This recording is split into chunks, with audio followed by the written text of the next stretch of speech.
আজকে রান্না করব লাউটাকি। গাছ থেকে এখন লাউ পেরে নেব। আশা করি এই খাবারটা সবারই ভালো লাগবে, কারণ কম বেশি সবাই এই খাবারটা পছন্দ করে। টাকি মাছগুলি প্রথমে কেটে নেব। এই মাছগুলি কালকে বিল থেকে নিয়ে আসা হয়েছে ধরে।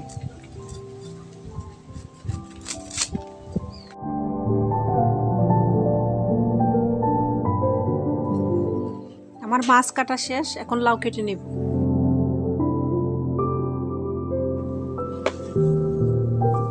আমি এখন লাউটা কেটে নিব। লাউর ছাল ফেলে আমি আস্থা ধুয়ে নিছি, কাটার পর আর ধুবো না।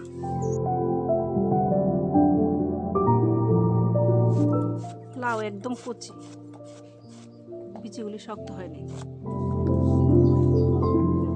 আমার লাউ কাটা শেষ। এখানে আছে টাকি মাছ, হলুদ লবণ দিয়ে মেখে নিব। হলুদ লবণ ভালো করে মেখে নিব। মাখানো শেষ। চুলায় কড়াই বসিয়ে দিলাম।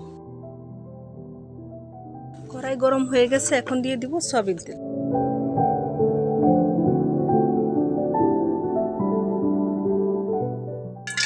তেল গরম হয়ে যাওয়ার পর দিয়ে দিব টাকি মাছ।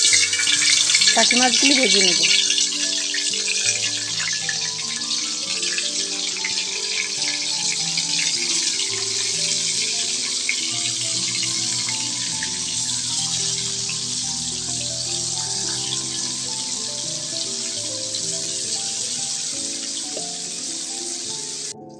মাছ ভাজা হয়ে গেছে, এখন উঠিয়ে ফেলব। পেঁয়াজ, রসুন, শুকনা মরিচ সব একসঙ্গে ব্লেন্ডার করে নেব।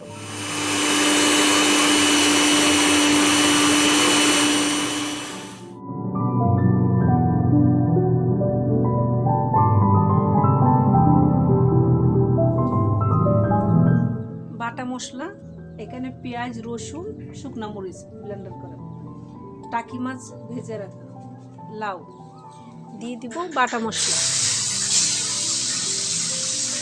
হলুদ, লবণ,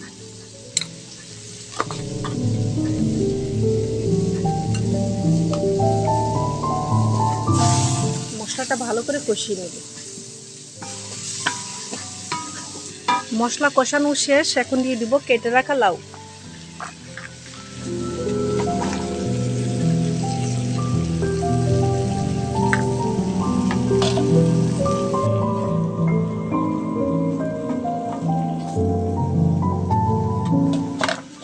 ঢেকে দিব।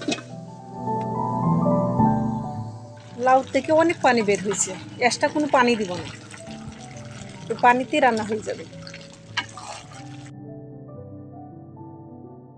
এখন দিয়ে দিব ভেজে রাখা মাছ।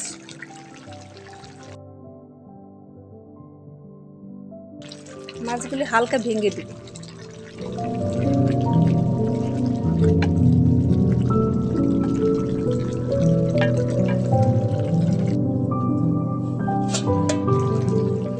দিয়ে দিব কিছু কুচি করা ধনিয়া পাতা।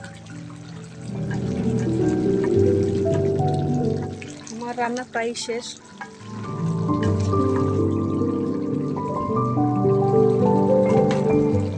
রান্না হয়ে গেছে, এখন নামিয়ে ফেলব। রেডি হয়ে গেল লাউটাকি। এটা আপনাদের ভালো লাগবে। এই রান্নাটা আপনারা বাসায় বানিয়ে খেতে পারেন। আর আমার রান্নার ভিডিও যদি আপনাদের ভালো লাগে তাহলে প্লিজ লাইক দিবেন, শেয়ার করবেন, কমেন্ট করবেন। মীরা রান্নাঘরের সঙ্গেই থাকবেন।